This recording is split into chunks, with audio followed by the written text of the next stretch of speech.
Hey, it is mid-April and I thought I would just do a little nature wildflower walk out here since you can't be with me. I thought I would bring the nature to you. So let's take a little walk and see what we see. Starting off with some warrior plume. This guy's actually at the end of his season that started blooming in probably about a month ago. And it's in the direct sun, so it's getting kind of wilty. But you can see the size, you can see the leaf shape. It took me a while to figure out what this was. Speaking of which, speaking of finding names, I'm going to put the name and the scientific name in underneath here in this space so that you can see what exactly these plants are, because I'm not going to completely nail some of these. I suspect, like, what's this over here? Something in the pea family. But here's the size. I'm putting my hand in here so you can see the size. But there's a lot of stuff to see. I'm actually starting backwards from where I usually end my 3-mile walk. I go 1.5 miles, turn around, go back to my house. It'll be fun. You can see some neat stuff. Let's continue on. Here's a baby black oak tree just starting to get its spring leaves. Again, it's midway through April, and here's the size of these little baby oak leaves right now. Here's a live oak right next to it. Here in the semi-shade, we've got some buttercups. You can see that they have 5 kind of shiny petals. I don't know how well you can see the shininess of them in the camera here, but in the bright light, they're shiny. They have leaves that are this shape. They have kind of 3 lobes that dissect into smaller lobes, spindly stem that comes up about, 2 feet. And then also, right above this, is a nice little grouping of shooting stars. Yeah, you can see why they're called shooting stars, the shape of them. It's super cute. I love these little guys. And again, semi-shade, you can see the leaf type is very different. It's a round leaf. Right across the road from that is the hiker's nemesis, poison oak. It's just coming out. Again, it's the day I'm filming this is April 22nd, but so it's mid to late April. You see the glossy leaves full of juice just waiting to give you a 2-week itching session. So you can see that the leaves are oak shaped. That's why it's called poison oak. You can even see in this little cluster you're getting little flower buds coming. So it's quite healthy and happy. We're going to leave it alone. I'll put my hand near it for scale. I am not touching it. I don't think I get it. I've never gotten it, but you know what? I ain't going to take my chances. Hey, here's some sugar pine cones. This isn't even the biggest example I've seen. They can get probably a third again bigger than this. You can see my hand for scale. And the parent tree is a big pine way up there. If you look very closely at the very tips of the branches, you can see the little teeny pine cones just starting to form up there.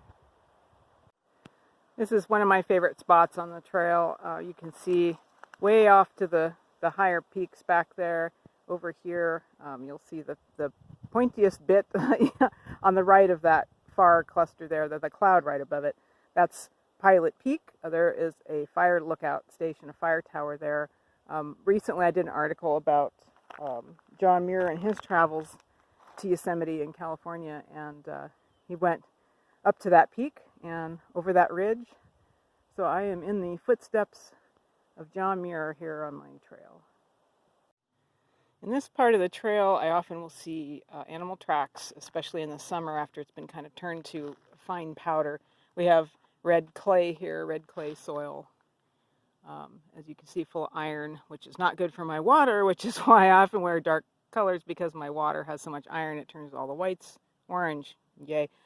But my point here is that I often do see tracks in this soft, fine clay, and right now all I'm seeing is deer tracks. We have what's called mule deer is the species that we have here because they have kind of bigger ears.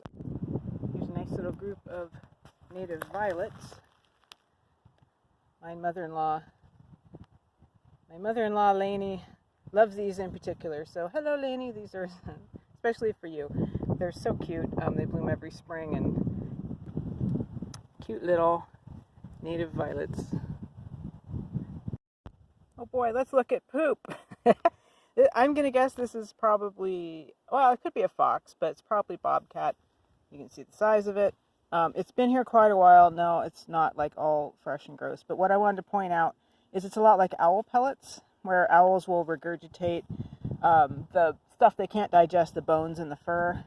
Well, obviously, you know, this is what's happened here. There's little pieces of bone and fur. It's mostly fur with little pieces of whatever meal that was. You know, who knows, a ground squirrel or, well, not a bird probably because this is fur, but you can see there's some kind of yellowish fur right there of something it ate.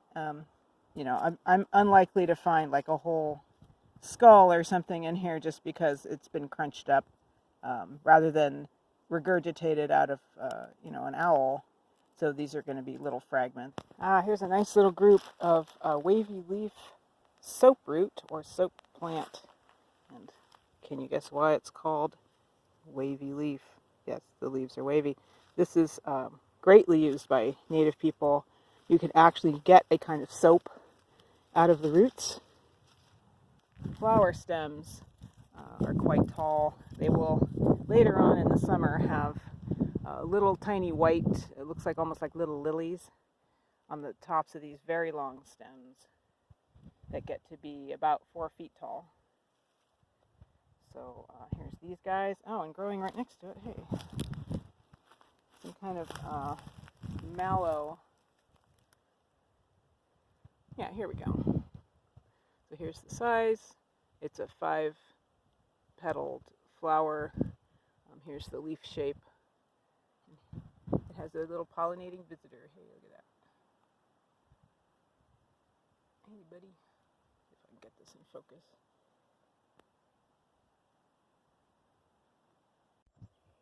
A couple more points of interest. Here is a strangely low to the ground woodpecker nest. Ah! And there it was. I thought I heard something tapping in there.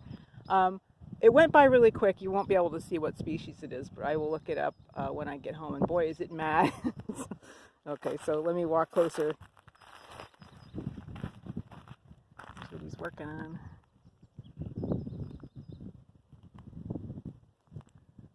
And I'm hoping sometimes you get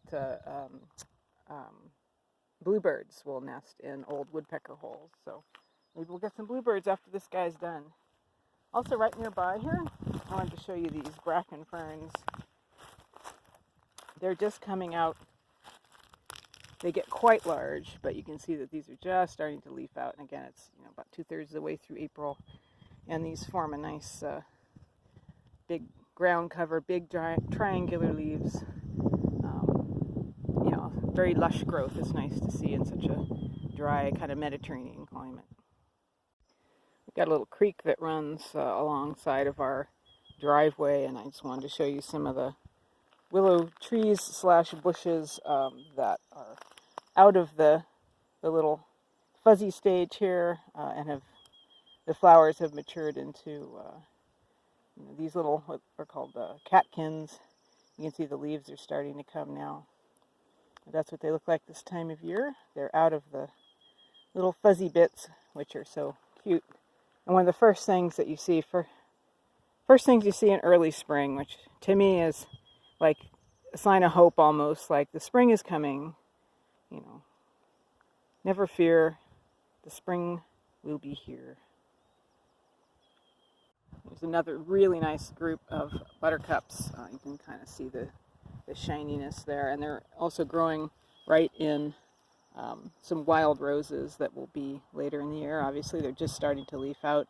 They have little tiny pink roses about that big that are just 5 petals. They're not like the kind you think of when you think of a rose. It's like a flat, you know, wild rose that grows here.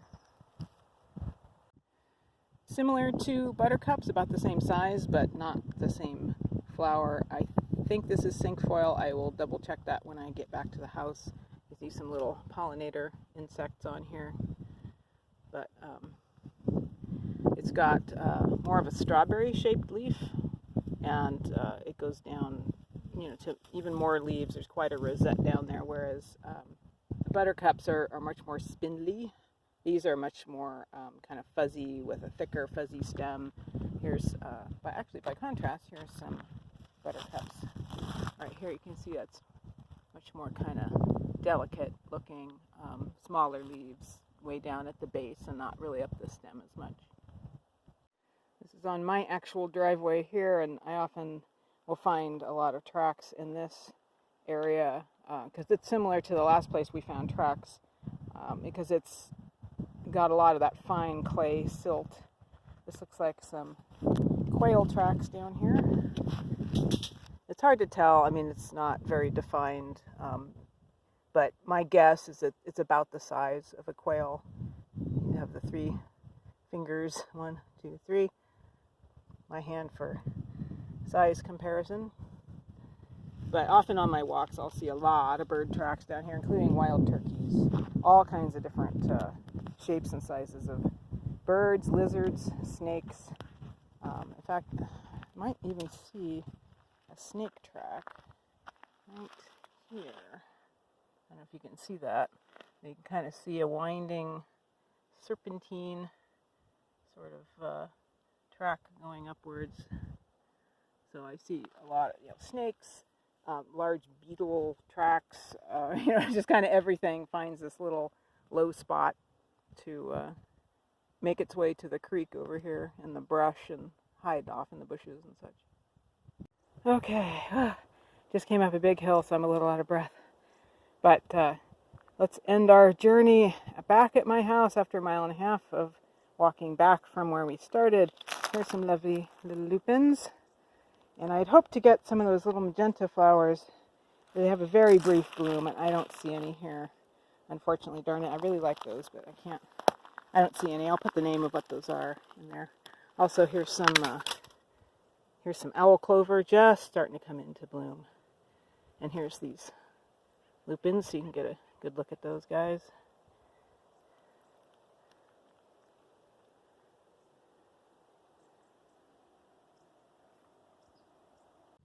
Okay, that's it for now. I hope you enjoyed my little nature walk. And behind me is some bear clover.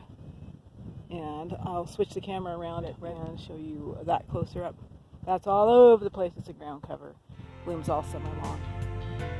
So, see you again next time. Subscribe, like, all the things like that, and I can bring you some more Overexplaining videos. Bye.